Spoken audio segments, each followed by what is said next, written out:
Hello everyone, I just wanted to let you guys know that in this video I will be explaining a new product.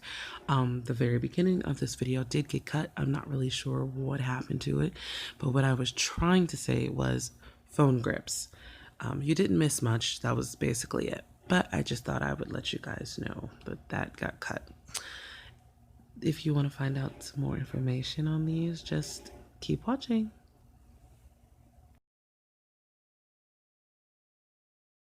Grips, see, and I love them so much. All of these are unfinished.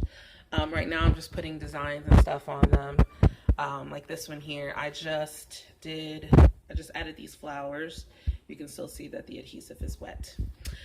I have a rainy theme in mind for this one, and I'm not sure what I'm doing with these three, but as you can see, mine right here, this is mine. I can't wait to finish it. All of these have to be topped in epoxy, but this right here is Polyjuice Potion, and it's got one of the cutouts that I made from the Chosen One, because y'all know I loves my black hollow.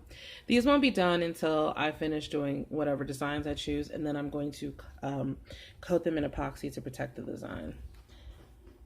I'm super excited about these. These will be fully customizable. These will be fully customizable if you wanted a monogram, if you wanted a monogram on them. You know, maybe you want your initials or whatever, you know, like I got my Harry Potter one. I can't wait to use it.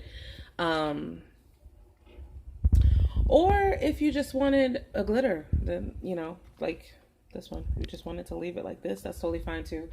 It will be available. These will be available, I'm hoping this weekend.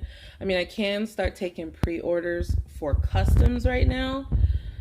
So if you want to place an order with me today, I will start making them this weekend, and they do need some time to cure, so keep that in mind as well. But yeah, I'm really excited, and I will announce the price for these sometime this weekend. So like Saturday or Sunday is when I will announce all the details on these. But I love these so much. I just had the idea in my head for this one. I can't wait till the adhesive dries so I can put the epoxy on top. So yeah, you guys, just stay tuned and see what other things I have up my sleeve. I got some things, some things going on. So you guys just have to like hang out and see what's next. Oh my goodness, I forgot to show you guys this one that I did that also needs to be top coated. How did I forget? This is my favorite one. It's got a hollow background with the iridescent stars and dots, and you see, look, it's all color shifty. Color shifty. Let me get that off. There we go. I cannot wait to top coat these. They're gonna be so gorgeous.